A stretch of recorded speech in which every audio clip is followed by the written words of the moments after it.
wetsuit right now. I'm in a tank, and in this tank is piranhas. And a lot of times there's some myths and legends that go along with those. Before we get to why I haven't been consumed yet, let's talk to Jennifer. Tell me a little bit about piranhas.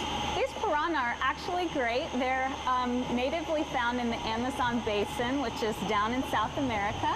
And we've got them on exhibit here at the zoo just to show folks how beautiful they are. They're actually very colorful, and they're not dangerous at all. Obviously, they're not dangerous here. I mean, I'm right here in the tank. They haven't eaten me like you see in the movies. You know, tell me about their nature. Obviously, they're a little more timid than you would expect. Right. You're here in the tank with them, and they're actually, you know, not coming near you. They are carnivores, which means that they do eat meat, which I think is where some of the myth comes from.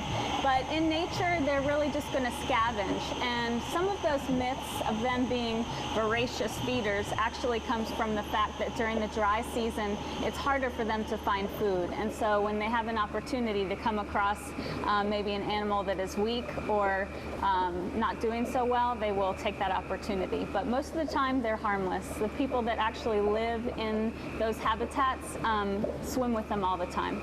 Right, so I know they have very powerful bites. You know, how strong can they bite down? They do, very powerful. It's actually their teeth.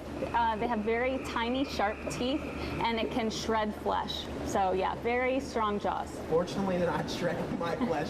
When they're out in the wild, you said they go after weaker things or maybe dead things. What kind of stuff do you feed them here? We actually use what is called a gel diet. So it's kind of like fish jello.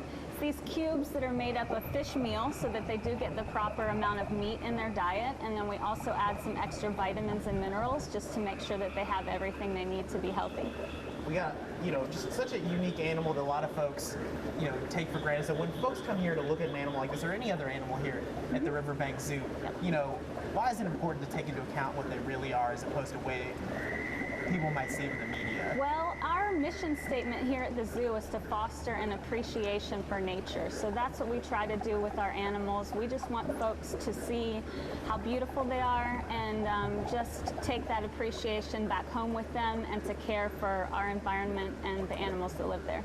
Great, so now you know more about piranhas. You know that even if you get in the water with them, you're not going to be instantly consumed. I'm doing okay.